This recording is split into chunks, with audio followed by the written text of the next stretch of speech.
we buriya ahagarariye umuntu w'imbere, yewe nkahagararira umuntu w'inyuma. Uzi ko Paulo yavuze ngo umuntu wacu w'inyuma ngo nubwo agenda asaza ngo w'imbere we ngo agenda yiyuburura. We rero agenda yiyuburura. Hari ahantu twigeze kujyana, noneho umuntu umwe arambaza ati ariko ati pastor nti ati uyu mugore ni umugore wawe wirongoreye, nti bagira ngo namurongorewe nande? Ati ni ikinyarwanda kiba cyatubanye gike, ati nabazaga niba ari umugore wawe wa mbere, nta nundi nigeze ntunga.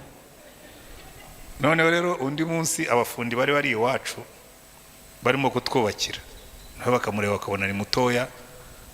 Iwacu rero dufite abana batanganye ibigango, uwabucura niwe muremure kandi ni munini, mushiki we hagati ye nawe haciyemo undi mwana we ni gatoya ariko ni isasu.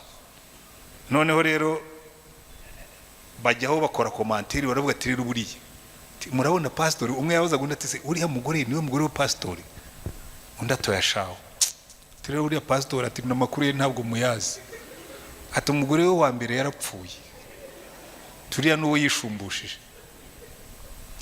Ati hanyuma se bari abana, ati kiriya gihungu ati nicyo mutoya cyangwa nicyo mukuru? Atoya, ati kiriya gihungu ati niwabonye ko ari igisore, ati nicyo umugore we mukuru, ati kariya gakobwa niko ko mutoya. Kandi uwo gakobwa yavugaga karutunguwo, hagati yabo haciyemo undi mwana. Urumva rero nyine ndagenda nsaza bakagenda yiyuburura, abantu bakibeshya yuko ubona abandi nibyo mbifurije. Ndabona muri beza cyane, muzasaze namwe mukiri beza. Ndagira ngo uyu munsi teme bampaye iravuga ngo nukubungabunga urukundo, cyangwa niba ari kurwuhira, kurubungabunga, kurwufira. Hari umuntu wajyaga aririmba ngo nta rukundo rutawuha rutuhiwe, ubwo n'ibindi. Nta rurabyo nako ni urukundo yaririmbaga, ariko yavuze ngo nta rurabyo rutoha rutuhiwe.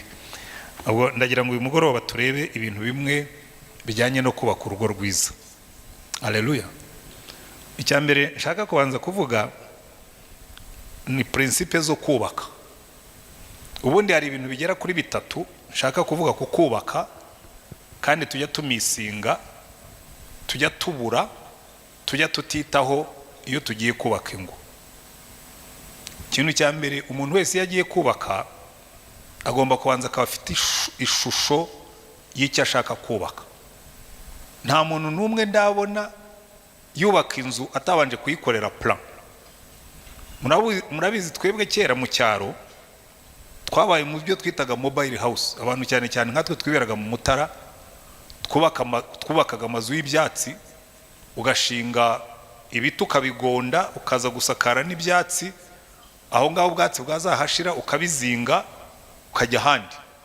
Ariko ndababwiza ukuri, na bene izo nzu twabanzaga gutarasa aho uri bushinge imiganda, ukabanza ugakora uruziga rwiza, ukagenda ushyiraho ahantu uri buyishinge ukurikije uruziga uko warukoze kugira ngo ize kuza ifite forume.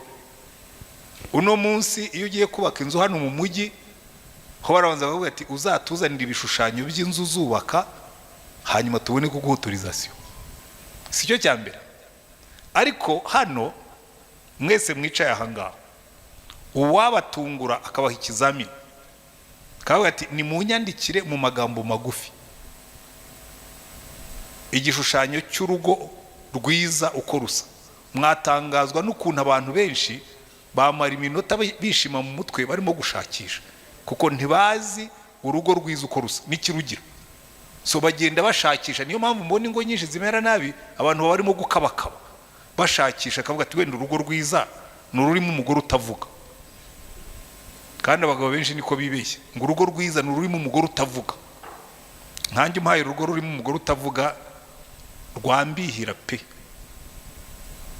ko umugore utavuga sinamushobora. Uzi umuntu baza akajunjamo ngo uvuge ibyo ushaka, ngo mbikore, ngo urwo nta, iyo ni isura y'urugo rubi. Abandi abagore bamwe akakubwira ati jewe wa mu rugo rurimo umugabo ufite kashi ufite iki, hanyuma yamara kugerayo Imana ikamumuha. Urashaka urugo rurimo kashi? ihenga nze nziguye, ukagenda ugasanga kashi zirahari, inzira hari, hanyuma wamara kugeramo ugasanga urugo nashakaga ni urunguru uko byanze. Umugabo umwe yaraje muri counseling n'umugore, arambwira ati ariko ndagira ngo mfashirize uyu mugore, abuze iki koko gituma atanezerwa? Dufite inzu, afitiye imodoka, afite na konte, mumumbarize. Ndamubaza nti se ubundi uyu mugore wawe azi wawe iwabo bari bafite inzu? Ati wenda nta modoka bari bafite, ariko se yakubwiye ko aje gushaka imodoka iwawe? Ati yaje gushaka iki? Ati bimumbarize. Uzi impamvu yambwira ngo ndibimumbarize nuko batigeze babiganira, ntabwo azi icyo yaje gushaka.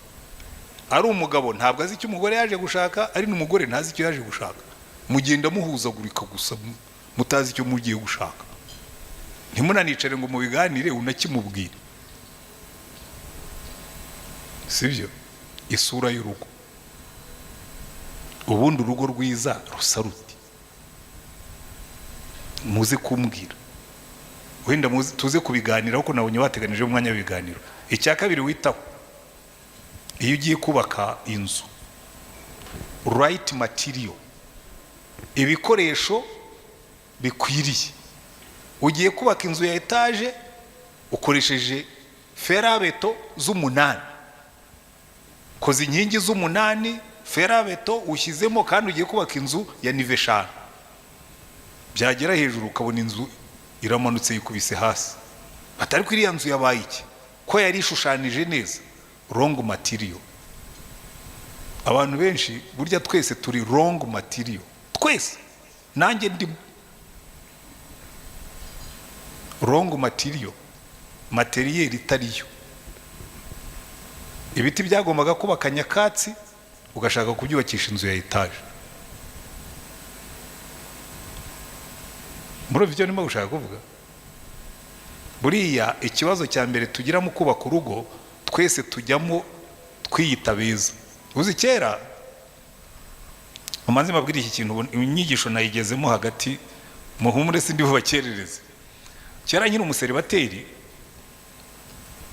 nari umupagani, nigiye ubyivugira, ntawumbeshyeye ngo avuge ngo pastori baramubeshyeye ngo yari nge nari umupagani, sinigeze mba umusinzi, ariko nari umupagani, kandi nari mfite ingeso ubundi zisenya urugo pe. Murago nzibabwira, nari umusambanyi, abakobwa barankundaga nanjye sinabangaga.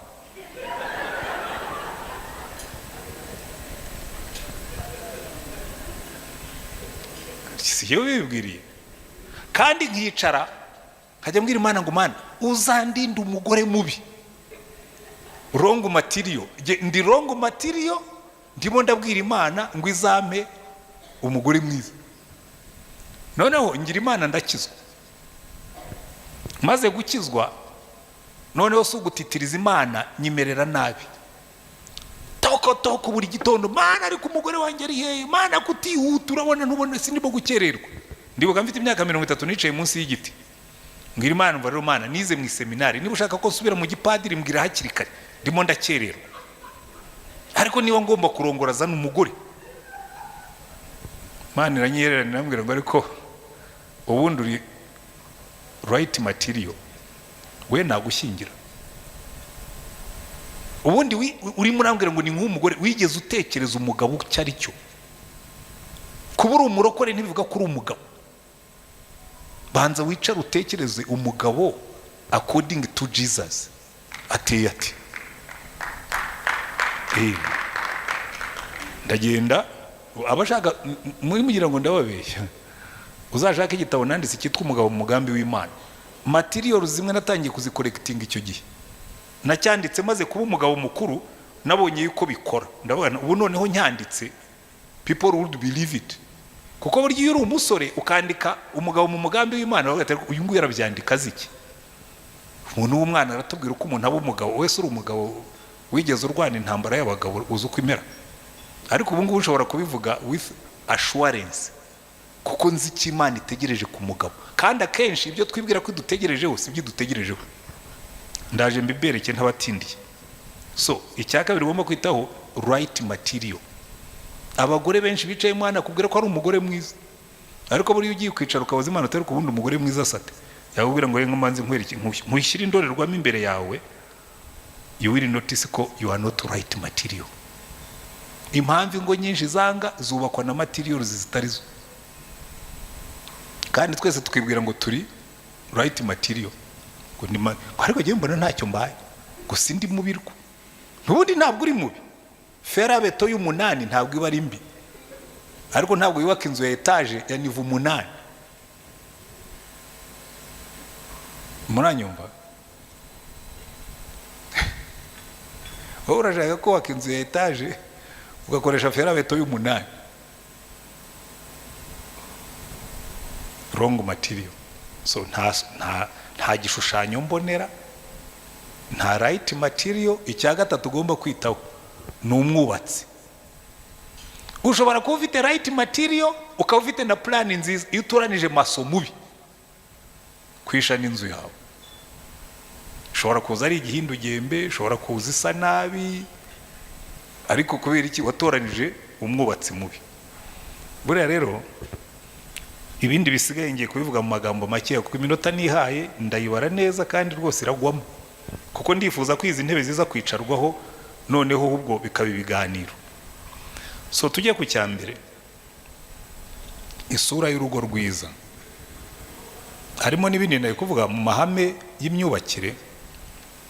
Rega burya naho wubaka naho, iryo ni ihame rya kane, ariko ryo sinari narishyizemo kuko ryo aho wubaka. Muhere muri Matayo ibice 7 bafite za Bibiliya, banangiriye neza nsanga ni uno mugoroba bawushyize mu murongo w'ijambo ry'Imana. Ndavuga nti ko nukwisanga. Matayo 7:24 ngo nuko umuntu wese wumva ayo magambo yanjye akayakomeza azaba nk'umunyabwenge yubatse inzu ye ku rutare. Imvura iragwa, imivu iratemba, umuyaga urahuha, byikubita kuri iyo nzu ntiyagwa kuko yari ishinzwe ku rutare. Kandi umuntu wese wumva ayo magambo yanjye ntayakomeze azaba ari nk'umupfapfa wubatse inzu ye ku musenyi. Imvura iragwa, imivu iratemba, umuyaga urahuha, byose byikubita kuri iyo nzu, iragwa kandi kugwa kwayo kwabaye kunini. Buriya iri jambo nkunze kubibwira abantu iteka ryose, iyo uguze igikoresho icyo ari cyo cyose, telefone, ariko reka mfatire kuri telefone kuko nizo twese tuba dufite. Iyo uguze telefone ukayizana, iza mu kabox. Mu kabox hejuru ya telefone haba hari agatabo kakubwira uburyo iyo telefone ikoreshwa, kakubwira n'ibyo uyirinda n'ibyo uyikorera n'uburyo uyikoresha. Hakabamo na garanti na waranti. Burya biranatandukanye, waranti na garanti biratandukanye. Garanti irakubwira ngo iyi telefone nusanga ikora nabi, tuguhaye garanti yuko rwose twarayigenzuye, uzayigarure tuyisimbure tuguhindiye. Bakagushyiraho garanti. Iyi garanti baguha si uko bagukunda, ahubwo nuko bikunda. Kuko baguhaye telefone idakora neza, izina ryabo ryapfa bakajya bavuga ngo aba bantu bakora telefone z'ibiwani, n'ugura telefone zabo zizagutenguha. Buriya rero n'Imana nayo ibyo yaremye byose yabihaye garanti. Iravuga ngo nimukora mutya, mugakora mutya, mugakora mutya, guaranteed ibintu bizamera neza. Ariko nimudakora mutyo, guaranteed bizagenda nabi. Uzafate telefone uyinage mu mazi, guaranteed ntizongera gukora. Kuko muri box yabanditsemo ngo iyi telefone uzayirinda amazi. Sibyo? Kereka wenda zo bakoreye kujya mu mazi, ariko sindahura nazo, ariko zishobora kuba ziriho. Rero bikubwira ngo impamvu kenshi tugira ingo zitameze neza, nta principe nimwe Imana yashyizeho usanga abantu bakurikiza uko byagombye. Uzi impamvu na za telefone iyo zije ntabwo abantu benshi bihutira kubanza gusoma agatabo kayo, bagakuramo bakabishyira ku ruhande, barangiza agafata telefone akayicaginga, akajya abaza abantu ngo ariko ngo iyi telefone ngo ushaka kuyifotoza ngo ukanda hehe, agashaka abana babizi bagatangira bagakanda bakamwereka, yagera ahantu batabizi nabo yashakaga gufotora bikanga. Kubera iki? Ntabwo yigeze yiha pene yo kwiga uko bakoresha iyo telefone. Siko bimeze se? Ngaho barimo hano mwese, ndabizi twese abarimo hano twese dufite telefone mobile, kandi abenshi twaziguza ari nshya. Ni bangahe basomye manuel d'utilisateur? Turasimbuka tukagenda tugakora ibyo tumenyereye, ngo ariko nabonye abandi bakanda aha ngaha, ngo ubundi ugakanda aha, no mu rugo ugasanga nyine ngo nabonye ngo bagira batya, ngo bakagira batya, barangiza akubwira ngo ibi bintu turabizi. Manuel d'utilisateur itubwira ngo iki rero? Icyambere mu bijyanye n'urugo, muri ariya magambo twasomye, yazaravuga ngo ikintu cyambere mugomba kubanza kwitondera ni amagambo yanjye, meaning ngo banza usome Manuel d'utilisateur, noneho ibyo ukora ubikore ushingiye ku mabwiriza ya nyirukuri mu rugo. So reka rero dusubire kuri za principe, ngo ndazigiranye na amahame ane ndi bwubakireho. Icyambere, igishushanyo cy'urugo. Imana yo yagennye uko urugo ruzagenda, kandi uburyo yabigennye iduha icyitegererezo cyiza. Mu Befeso ibice 5 baravuga ngo umugabo wese ushaka kubaka urugo, we n'umugore we bajye bareba imibanire ya Kristo n'itorero rye, nicyo gishushanyo. Halo, muraza rero kubona uburyo kenshi twebwe ibyo twita urugo rwiza ni urugo rwiza according to the customs, dukurikije umuco wacu, not according to the manual of the creator. So mwagiye mu Befeso, Abefeso ibice 5, ndashaka kuhabumvisha mu buryo wenda ubundi mutajyaga muhumva, kuko mu Befeso ibice 5 baratubwira ngo bagore mugandukira abagabo banyu nkuko mugandukira umwami wacu, kuko umugabo ari we mutwe w'umugore we, nkuko Kristo ari umutwe w'itorero, ari ryo mubiri we, ni nawe mukiza wari. Ariko nkuko itorero rigandukira Kristo, aba ariko abagore bagandukira abagabo babo muri byose. Reka mbere kuri iri jambo, ahangaha rero abagabo barahakunda. Ntabwo wumva icyo Imana yavuze. No mu biterane byinshi tujyamo naho abagarukira, abagore mugandukira abagabo banyu. Kandi nanjye ndababwiye ngo abagore mwese murimo hano ni mugandukira abagabo banyu. Mwavuze ngo amen? Ariko iyo ugarukirije hari rwose abagabo bumva umupastori wigisha neza. Abagore mugandukira abagabo banyu. Twatangiye kureba isura y'urugo rumeze neza, ariko Imana yatangiye kudefinisa ikintu cyitwa right material, ngo kubera yuko ngo umugabo ni umutwe w'umugore we. Akarabona ko abagabo baragakunda. By the way, iriya terime y'umutware nta hantu namwe Imana yigeze yita umugabo umutware, yamwise umutwe. Umutware w'urugo ni nyir'urugo nyine, kandi nyir'urugo ntabwo ari umugabo. Umugabo ni umutwe. Kumva concept y'umutwe already irahindura ibintu byose. Ubundi umubiri wose ntabwo ujya impaka. Iyo umutwe wanjye ubonye amahwa hano imbere, ntabwo ikirenge giye kivuga ngo ndanze ndayakandagira. Kuko umutwe ushinzwe kureba inyungu z'ibirenge. Iyo ngiye gukora ikintu gishyushye, amaso arakibona akavuga ngo ntukore kiriya kintu kiragutwika, ikiganza kigahita kigaruka inyuma.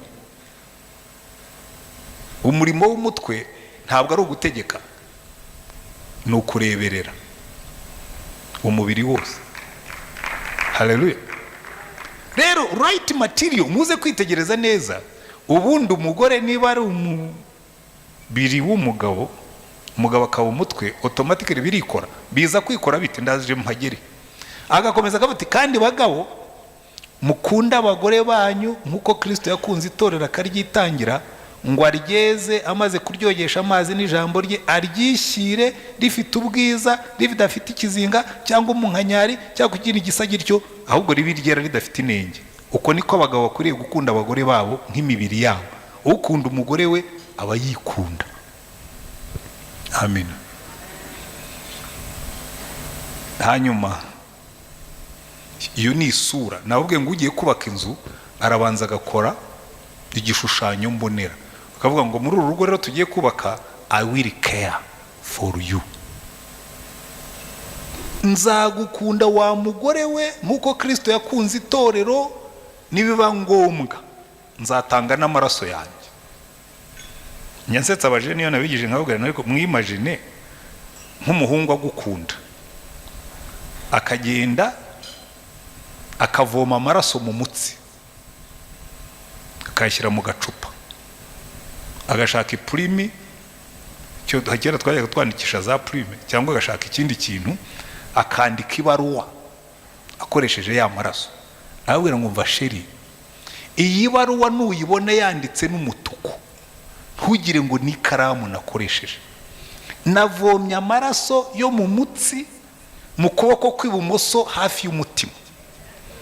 Nandika iyi baruwa kugira ngo nkubwire uburyo nkukunda, yuko niyo byaba ngombwa no gupfa napfa ntuzashidikanye ko ngukunda. Sinye love. Umva mbabwire, iyo baruwa umukobwa uwo ari we wese, cyane cyane yaramutse yagukundaga, yayibika kure akajya yisoma, niyo atanayisoma akajya yireba gusa, akabona umutuku akavuga ngo this is the blood of my dear. Ubwo rero Yesu we niko yabigenje. Yagiye ku musaraba amena amaraso, aravuga ngo, arangije arambura amaboko aravuga ngo muze mu mpobere, this is how much I love you. Noneho arangije aravuga ngo noneho namwe bagabo aba ariko mukunda abagore banyu. Believe me or not, umugabo wakunda umugore kuriye, uwo mugore ntaho atajya. Kuko hasi baratubwira ngo ngo abagabo, umurongo wa 31 w'icyo gice aravuga ngo nicyo gituma umuntu azasiga se na nyina akabana n'umugore w'akaramata, bombi bakaba umubiri umwe. Ibyo n'ubwira bukomeye cyane, ariko ibyo mvuga byerekeye kuri Kristo n'itorero. Nuko namwe umuntu wese akunda umugore we nkuko yikunda, kugira ngo umugore nawe abone uko yubaha umugabo we. Muri iyi principe y'Imana, urukundo rw'umugabo nirwo rugeneratinga submission y'umugore. Ukamukunda akabura aho guhungira, hanyuma agasabumitinga. Rero icyo gishushanyo cy'urugo rukoze rutyo kenshi ntabwo tujya tubitekereza. Kera hari komisiyo twabagamo, si ngombwa ko nyine navuga amazina n'abantu n'iki. Noneho rero muzi higeze kuba Beijing yabaye mu 2000 kangahe abajya bibuka. Conference do Beijing yagiyemo abagore bakomeye. None wari abagabo bamwe bari bagiye nyine kureba uko Beijing imeze, bavuye rero twabanaga muri komisiyo, tubwira uwo mugabo turego tubwire Beijing byari bimeze bite. Iyo conference y'abagore bakomeye kabisa, namwe mwaye aravuga ati reka mbabwire, ati abagore bari bahari ni ibihangange gusa, ati gusa bose narabitegereje numva ukuntu bavuga, ati ndavuga ngo abagabo baba bagore hari ikintu bibagiwe, ngo iyo babarunda mu gitebo bakarundamo indabyo nyinshi, ngo bakabakunda, ngo imishari kabashiramo. Uri yaro ushaka kumaramo umugore umushari, mukunde tu, mushyire mu gitebo cy'indabyo, umukunde, wongere umukunde, hanyuma uzarebe ngo umushari urashiramo. Ariko ibyo ngibyo Paulo aravuga ngo ibyo ni ibya Kristo n'itorero rye. Icyo nicyo gishushanyo cy'urugo rwiza, aho umugabo akunda umugore n'umugore akubaha umugabo. Ariko ibi ngibi reka mbere kiko bikora. Noneho kuko nabwiye ngo ndaza kwihuta, muhumure sindi butinde cyane. Buriya imibanire yacu na Kristo ibamo akantu gakomeye cyane. umukristo uzabona ukomeye neza mu bukristo bwe na Yesu, they talk. Urasenga mu gitondo, ugasenga ku manywa, ugasenga. Communication iri key muri iyi mibanire yacu na Kristo. Ariko kubera ko n'ikigereranyo bari bakoresheje, ubundi communication y'umubiri yo iri itunganije neza ku buryo akantu kanjya ku kuguru, nkumva akantu ndimo ndareba ku kuguru, umutwe ugahita ubyumva, ukabwira urutoki rukamanuka rugashima hahandi kugeza igihe ukuguru kuvuga ngo rekera aho ngaho ndumva bimeze neza. Amen. Communication ikoze neza. Ukuguru kurahamagara uti hari ikintu kirimo kundya, umutwe ugategeka ukuboko kukajyayo kugashima bikamera neza. Iyo rero niyo shusho baduha, nabwiye ngo ni igishushanyo cy'uburyo bigomba kumera. Iyo niyo sura y'urugo. Urugo rurimo umugabo w'umutwe, ndaje mbigereho hanyuma nsoze. Urugo rurimo umugore, buriya umubiri w'umuntu iyo watangiye gukora nabi, hari abantu bajya barwara indwara nibagiye ukuntu yitwa, ariko nigeze guhura n'umuntu uyirwaye, ukabona buri gace kose karagenda ukwako, amaguru ntari coordinated n'amaboko, nta kintu kibi nko kubona umuntu urwaye iyo ndwara. Ubu ubona biri bizarre, ukabona agenda amaguru atajyana n'amaboko bitagendana, n'umutwe ukabona biragenda, mbese ubona ameze nk'ikintu kirimo guhuha n'umuyaga. Ubundi umubiri wacu utunganije neza ku buryo ugendana. Hari isura y'urugo tugomba kugira. Icyo rero kugira ngo tuyigereho, munyemerere nihute, nuko buri urugingo rukora umurimo warwo. Buri impamvu ingo nyinshi muri icyo gitabo nanditse cyitwa Umugabo mu mugambi w'Imana, hari ahantu nanditsemo ngo abagabo batayobora n'abagore batumvira. Icyo nicyo kibazo gikomeye mu ngo nyinshi. Hari umudamu twaganiraga aramubwira ati ndambiwe gutunga abahungu 3, 2 nabyaye n'undi wanshatse. You live like a big boy in your home. Nta direction utanga, nta bitekerezo, warangiza kandi ugashaka yuko bakumvira. Uwo mutwe wafashe icyemezo cyo kutayobora, umubiri wose wabugize ikibazo. Buriya iriya comparison ya Kristo n'itorero, umutwe, umugabo uyobora n'umugore wumvira, ariko babigiyemo inama, sivyo? Babigiyemo inama, kuko ukuboko kuricara kugashima ukuguru kugeza igihe umutwe uza kumva n'ukuguru kuvuga ngo ndumva bigarukiye aho ngaho, hanyuma umutwe ukabwira ukuboko ngo rekera aho ngaho ukuguru kwanyuzwe. Orders kandi zirimo consultation y'umubiri, isura y'urugo rwiza. Amen. Hanyuma nababwiye ngo icya kabiri ni right material, materiyeri ikwiriye. Buriya ariya magambo Yesu yavuze, aravuga ngo umuntu wumva ijambo ryanjye akaryumvira. Iki ijambo ry'Imana rikora muri twebwe, rihindura karakter yacu. Abantu benshi kosa dufite mu bukristo, cyane cyane ndabibwira abapastori, maze igihe kirekire nibaza ariko kuki twigisha abakristo igihe kirekire ariko ukabona umusaruro ari mukeya mu buzima bwabo. Ikosa rya mbere, our preaching is about us.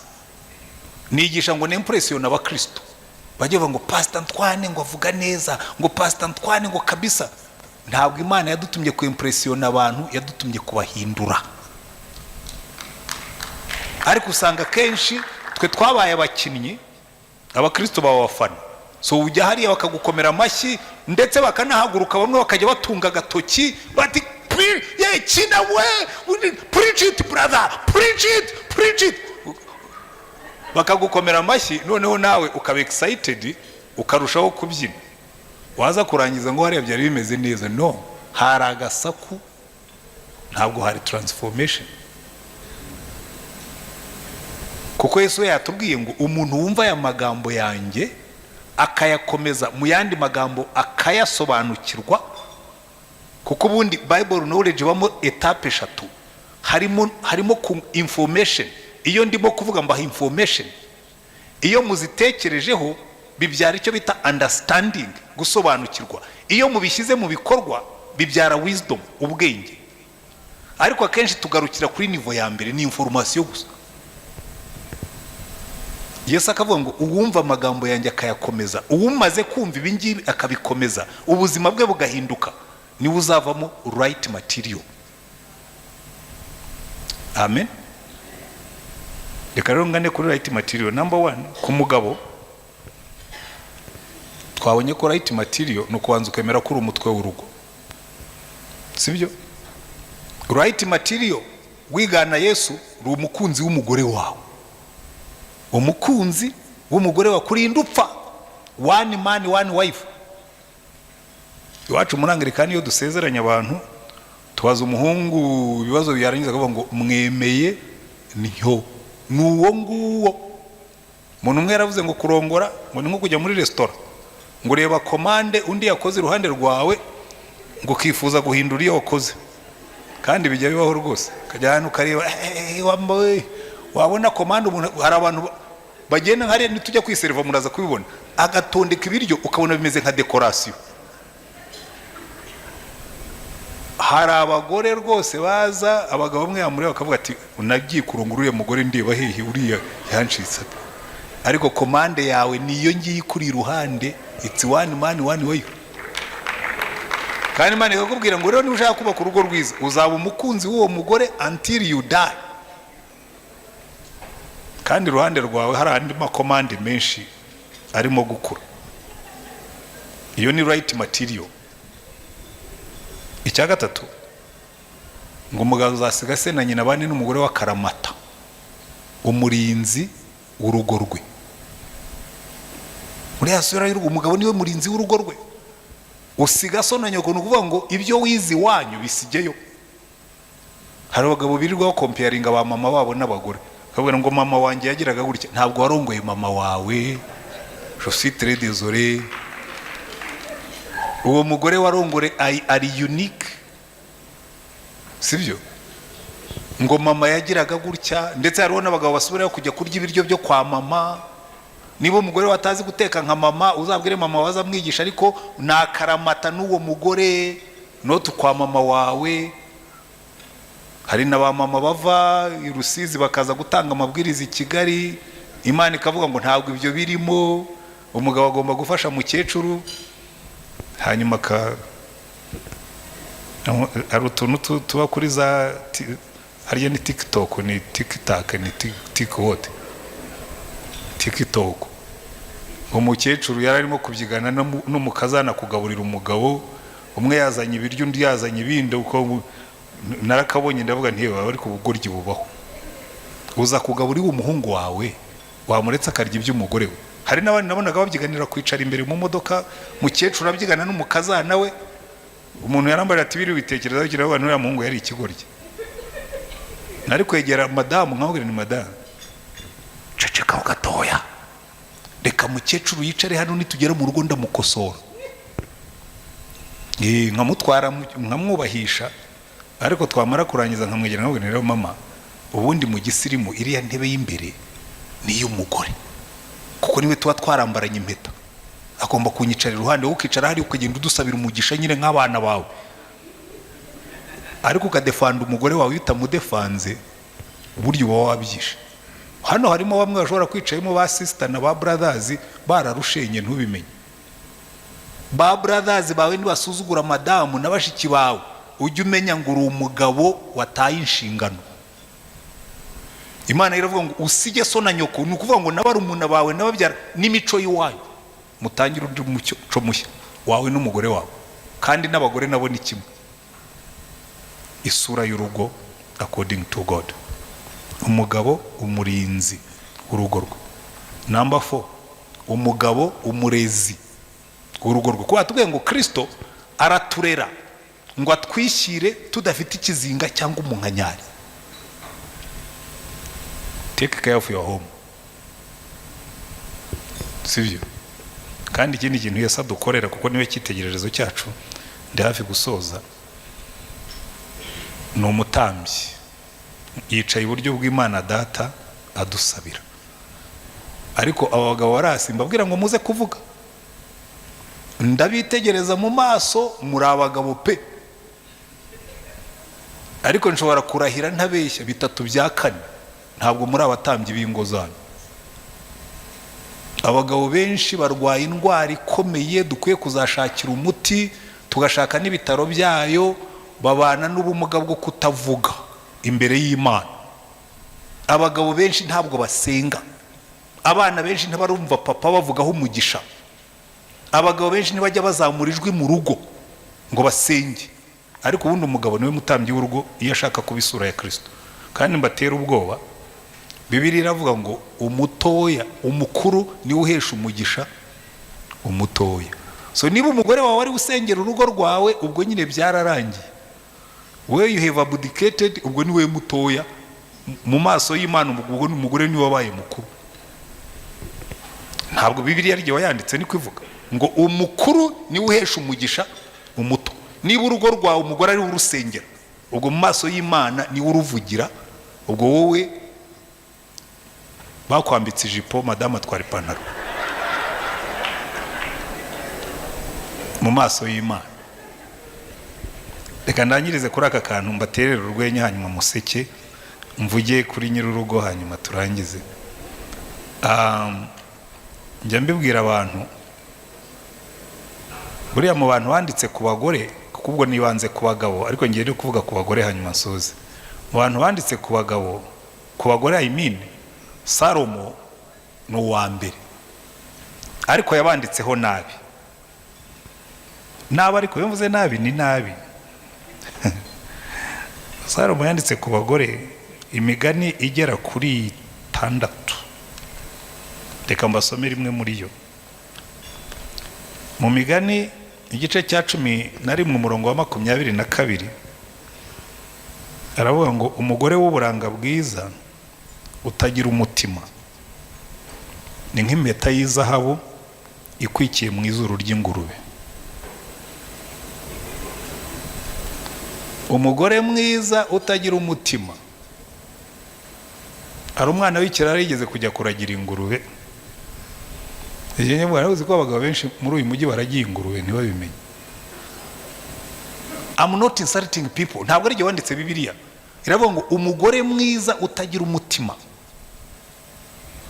ngo abameze nk'impeta y'izahabu bakwikiye mu izuru ry'ingurube.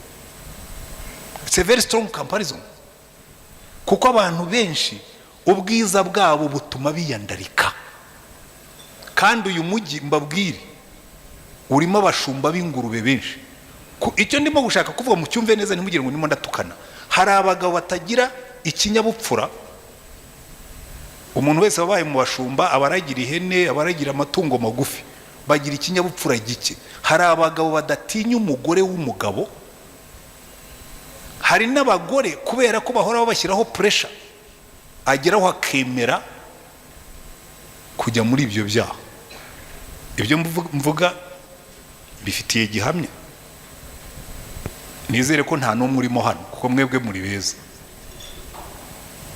Ubwiza bwawe bugatuma wangiza urugo rwawe. Umva nkubwire madamu wicaye hano, nta mugabo ushobora kugukunda kuruta umugabo wakurongoye. Niba yaranakurongoye ukabona undi ugukunda kurushaho, ubwo wakoze ikosa wa munsi rigumemo,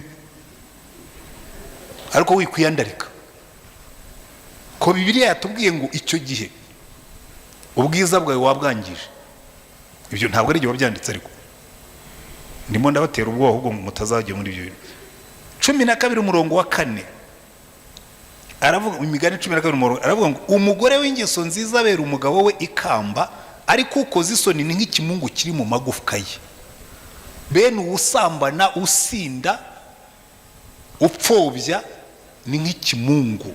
Muzabona abagabo baba mu kabari ukibwira ngo nuko ari abagabo babi, ariko waganira nawe akakubwira ati mva pastor sinanywaga inzoga, ariko kuvaho narongorera uriya mugore nimukiye mu kabari kuko yambereye ikimungu.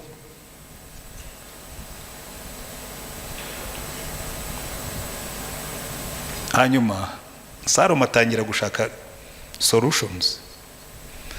Imigani 17 umurongo wa mbere aravuga ngo utwo kurya dukakaye turimo amahoro turuta urugo rwuzuye ibyo kurya ariko rufite intonganya. Two kurya tutagira isosi ariko harimo amahoro utakurya ibiryo nk'ibi tugiye kurya mu mwanya ariko mubitonganiramo. Uwo ni Salomo, ntabwo ari jyewe. 21 umurongo w'9 kuba ku gakinga k'urusenge kwibera kuri balko biruta kubana n'umugore w'ingare mu nzu y'inyumba. Kuba mu nzu ya kadastre bana n'umugore w'umunyamahane ngo wagenda ukareba abantu bibera kuri balko yayo imbeho ikajya kwicirayo. Hanyuma 21 umurongo wa 19 ngo kwibera ku gasozi kadatuwe biruta kubana n'umugore w'umwaga utera intonganya. Muze kureba ko n'umoni denominator z'aba bagore. Hanyuma reka mbaho ndumwe hanyuma ndekeraho. Hanyuma ngo umunsi w'imvura nyinshi y'urujojo rudahita n'umugore w'ingara uvuga rudaca birahwanye. Turika kunyagira from Monday to Sunday. So bivuga iki? Biriya Bibiliya itubwira Yesu yavuze ngo uwumva aya magambo yanjye akayitondera ni uzubaka urugo. Kuko imvura izagwa, imiyaga izahuha, imivi izatemba byikubite kuri izo nzu, ariko uwubatse ku rutare iba akabyitondera ngo urugo rwe ruzakomera. Reka ibindi mbisigi nyuma muze kubimbaza kugira ngo ntabacura nkaza kubura icyo mvuga. Hanyuma icyanyuma uwubaka urugo, iki cyose ndi bukivugeho cyane kuko murakizi. Muri Zaburi Imana ibitubwira neza. Zaburi 128 mshatse nahera no ku 127 ko ndashoje. Hanyuma ibindi muze kwibaza nk'ibibazo. Zaburi 127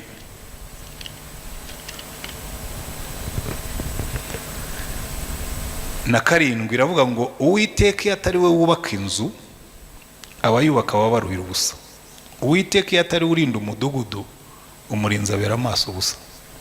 So urugo rutubaka, nababwiye ngo principe 3. Number 1 igishushanyo cy'inzu, cyitegererezo Kristo n'itorero rye, igishushanyo. Number 2 right material, kugira character ikwiriye. Umugabo nk'umutwe, umugabo nk'umukunzi w'umugore we, umugabo nk'umurinzi w'urugo rwe, umugabo nk'umurezi, umutambyi w'urugo rwe. Umugore ufite character, ko warabwira ngo umugore w'umutima yubaka urugo, uw'umupfapfa karusenya. Mujya mwumva mbivuga kenshi ngo hari ubwoko butatu bw'abagore ntari gushobora. Umugore usambana ntabwo nari kumushobora, umugore usinda ntabwo nari kumushobora, uw'umunyamahane ntabwo nari kumushobora. Ariko Bibiliya nayo Salomo nk'umugabo yavuze ngo izo type 3 z'abagore zibera abagabo ikimungu, character. Hanyuma icyanyuma urugo ruzima n'uruzaba rurimo Imana. Kuko Uwiteka iyo atari we wubaka inzu, so ugomba gutoranya igishushanyo cyiza, ugatoranya materiel nziza, ugatoranya n'umwubatsi mwiza. Muhamagare Yesu aturi wacu, hanyuma bari we wubaka urugo, twebwe turutu